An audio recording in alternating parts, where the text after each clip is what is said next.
I'm Tom from LSI Garage. Today we have a 2006 Fleetwood Motorhome in our shop, and I want to show you the basics of checking your fluids, and I will point out some key components for you to look at and actually show you how to change your serpentine belt. Right here is our transmission fluid check. It can be checked warm or cold. There is a setting on your dipstick for cold and warm. Make sure that the engine is running when you check this. The engine oil is the yellow one right beside it. Engine cold, engine off. It will show you your full mark, your add mark.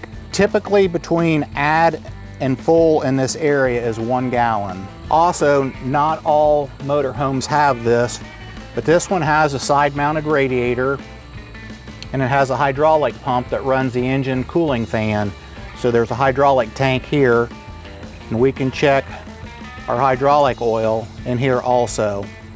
It has a hot setting and a cold setting. So either or, hot or cold, you can check it.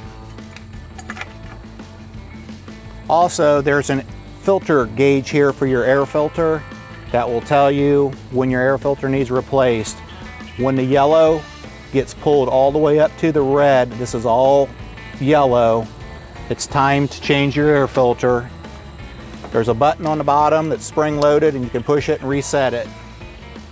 Also, a couple key components here is your air conditioning pump and your belt. You always want to check your tension on these to make sure that they're not loose. Roll the belt over and look, make sure there's no cracks in it. Your serpentine belt right here runs the alternator and the water pump. Very easy to change. Just take a 1/2-inch ratchet.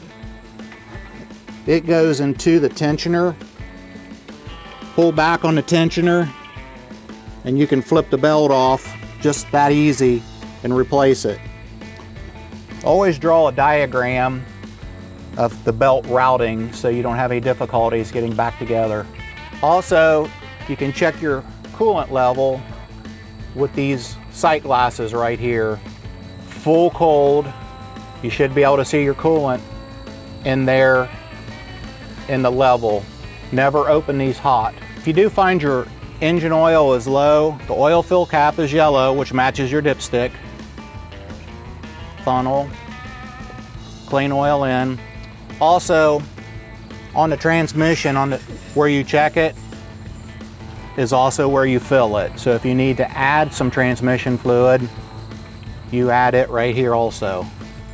In the back here, after checking our coolant level, I drained a little bit of coolant out of my bottom radiator hose. There's a drain valve down there, and I'll show you how to check your antifreeze concentrate for winterization purposes. Right now, it's showing us at between 35 and 45 below zero, so we should be good to go on this.